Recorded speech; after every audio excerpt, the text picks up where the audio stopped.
Direktur Eksekutif Trias Politika Strategis, Agung Baskoro mengatakan bahwa, wacana reshuffle kabinet akan berhenti, jika Anies Baswedan gagal maju sebagai calon presiden, capres, pada pemilihan presiden, Pilpres, 2024. Agung mengungkapkan, peluang Anies sebagai capres terancam, apabila koalisi perubahan gagal terbentuk secara resmi. Dengan kata lain, Partai Nasdem bergabung dengan poros lain.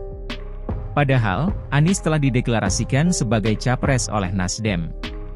Karena di masing-masing koalisi telah mengemuka capres yang dijagokan. Artinya, kans Anies di titik ini hanya sebagai cawapres ketika kelak bergabung ke KIR, Koalisi Indonesia Raya, atau koalisi lain. Itu pun juga tak pasti, kata Agung dalam siaran pers, Kamis, 26 Januari 2023. Sebaliknya, Agung mengatakan, kans Anies menguat untuk resmi dicapreskan apabila Nasdem fokus merajut kesepahaman soal cawapres bersama bakal koalisi perubahan. Menurut Agung, terbentuk atau tidaknya koalisi perubahan untuk pemilihan presiden, Pilpres, 2024, akan berdampak pada konstelasi politik dan kompetisi yang akan berlangsung.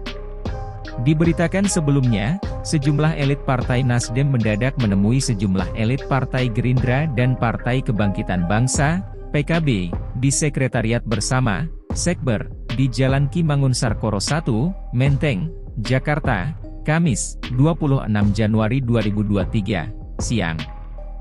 Manuver itu dilakukan setelah Wakil Ketua Umum Partai Nasdem, Ahmad Ali menyatakan bahwa pihaknya bakal mencari alternatif koalisi, selain bersama Partai Keadilan Sejahtera, PKS, dan Partai Demokrat.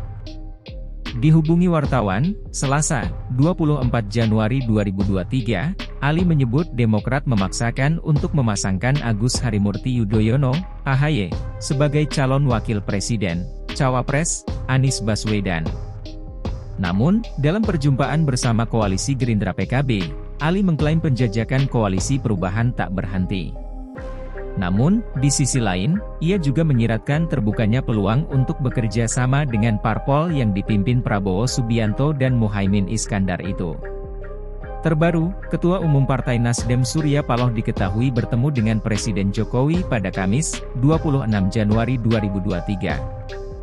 Namun, belum diketahui isi pertemuan antara Surya Paloh dan Jokowi tersebut.